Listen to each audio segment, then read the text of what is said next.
एक शबर राजाची मुलगी, तिचं नाव आहे शबरी. राम कथेमध्ये 3 राजांचे आणि 3 मुलीचे सारखे सारखे नाव आहे.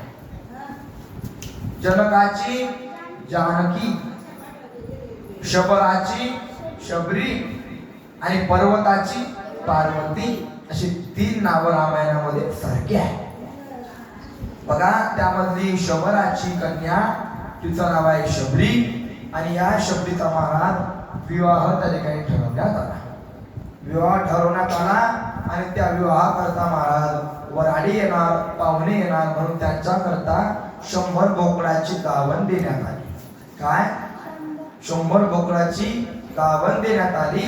आणि गावण कशा करता तर शबरी, तुझं लग्न आहे ना उद्या, मग वराडी येतील, पाहुणे मंडळी येतील, त्यांच्या भोजनाची व्यवस्था म्हणून त्या ठिकाणी 100 बोकडाची गावण आहे. दारूचे माठ भरून ठेवलेले आहे, रात्र दारूचे भरून ठेवलेले आहे. अरे रे, माझ्या लग्नाकरता जर एवढे त्या ठिकाणी बळी जात असतील तर मी लग्न करणार नाही. शबरीनं महाराज अर्ध्या रातच्या घरातून महाराज उडी टाकावी, घरातून उडी टाकली आणि शबरीला माहित होतं, लांब शबरी पळत गेली. शबरीला माहित आहे की आपला राजाला या वनामधलं कोपरा माहित आहे, म्हणून राजा आपला बाप त्या ठिकाणी सैनिकांना पाठवल. म्हणून शबरी मातेने काय केलं तर एक सगळीला उंट होता, त्या सगळीला उंटाच्या पोटामध्ये महाराज जाऊन शबरीनं राहिली. शबरी महाराज 9 महिने त्या उंटाच्या पोटामध्ये जाऊन राहिली. सैनिक आले महाराज, पण त्या ठिकाणी महाराज 2-3 किलोमीटर अंतरावरती त्या उंटाचा सगळेला उंटाचा वास आहे. तुमची कोणी येत नव्हतं. शबरी महाराज त्या ठिकाणी 9 महिने राहिली आणि नंतर तिथून पुढे महाराज शबरी आता कुठं आलेली आहे तर मतंग ऋषी आहे. त्या मतंग ऋषीच्या आश्रमावरती शबरी आलेली आहे. शबरीने महाराज सेवा कशी केली आहे का मतंग ऋषीची.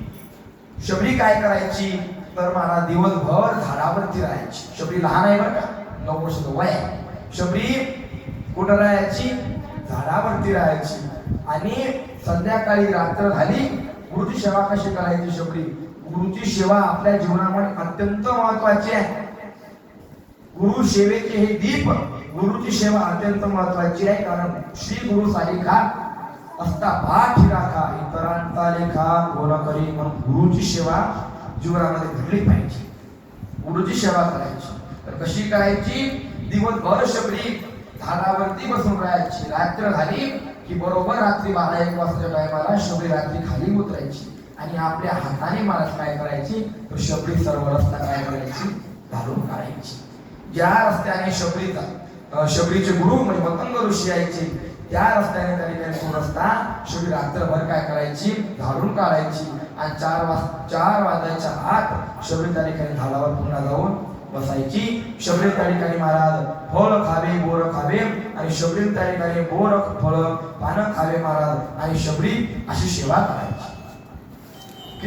किती सेवा केली शबरीनं, इतकी सेवा केली, इतकी सेवा केली की त्या सेवेमुळे महाराज त्या ठिकाणी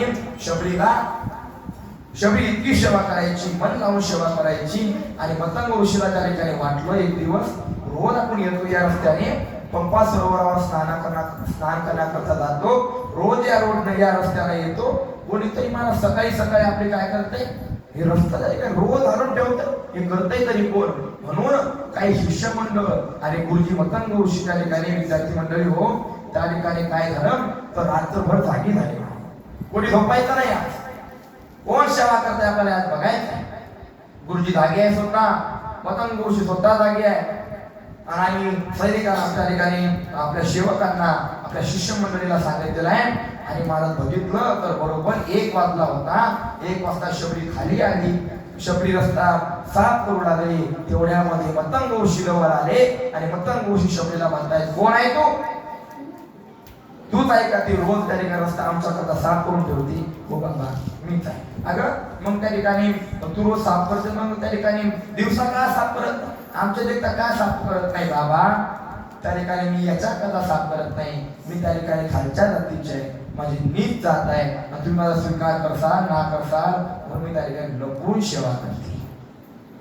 त्या ठिकाणी मतंग गुरुदेव म्हणतात शबरी आपल्या भारतीय संप्रदायामध्ये जाती भेदभाव केला जात नाही. सेवा करण्याकरता देवाचे गुरुची सेवा करण्याकरता जात पाहिला जात नाही. यातायाती धर्म नाही विष्णुदासा निर्णय आईसा वेदशास्त्री शबरी जात पाहिला जात नाही.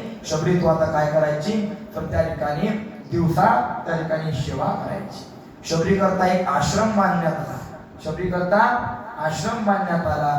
महाराज रोज शबरी काय करायची तर स्नानाकरता पंपा सरोवरावर जायची आणि गुरुदेवाचा रोज पाठ व्हायचा. महाराज रोज पाठ श्रवण करण्याकरता शबरी आश्रमामध्ये बसायची. रोज स्नानाकरता पंपा सरोवरावर जावं, पाठ ऐकण्याकरता त्या ठिकाणी महाराज गुरुदेवाच्या आश्रमावरती जावं आणि रोज जी आपल्या सेवा येईल रोज सेवा करावी. हा शबरीचा दिनक्रम. एक दिवस महाराज त्या ठिकाणी शबरी आंघोळी करता जाणार. सगळ्या महाराज शिष्याने शबरीला अडवलं, शबरी तू आजपासून त्या ठिकाणी काय करायचं नाही, स्नान करता जायचं नाही. तू गेली तर आमचा आसन काय होईल वाटेल, मला तू जायचं नाही. असं म्हटल्याबरोबर त्या ठिकाणी असं म्हटलं शबरी महाराज त्या दिवशी गेली नाही.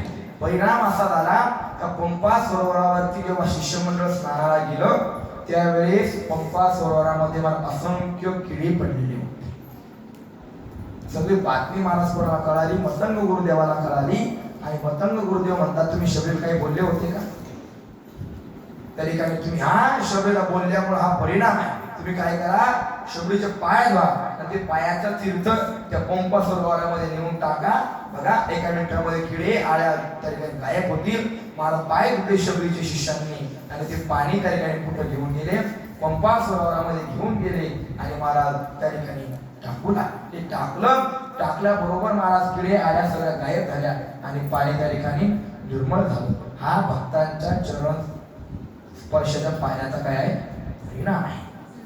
ही त्या ठिकाणीचा परिणाम आहे. म्हणून त्या ठिकाणी महाराज शबरी सेवा करायची, शबरी सेवा करायची. शबरीला त्या ठिकाणी महाराज पहाटेची वेळ आहे, पहाटेची वेळ आहे आणि शबरीला गुरुदेवाने बोलवलं. शबरी मला इकडे बसवलं आपल्याला. शबरी आता माझे दिवस कमी आहे, मी त्या ठिकाणी जास्त वेळ जगणार नाही. मी तुला एक त्या ठिकाणी गोष्ट सांगतो ऐक. तू इतकी माझी सेवा केली आणि याचा परिणाम असा होणार आहे तुला एकदा तरी प्रभू रामचंद्र भेट दिल्याशिवाय राहणार नाही. तू फक्त काय करायचंय तेवढा आर्ततेनं तेवढ्या त्या ठिकाणी महाराज आर्ततेनं तू प्रभू रामचंद्राची काय करायची आहे त्या ठिकाणी वाट बघायची. वाट बघायची देवाची तू वाट बघ.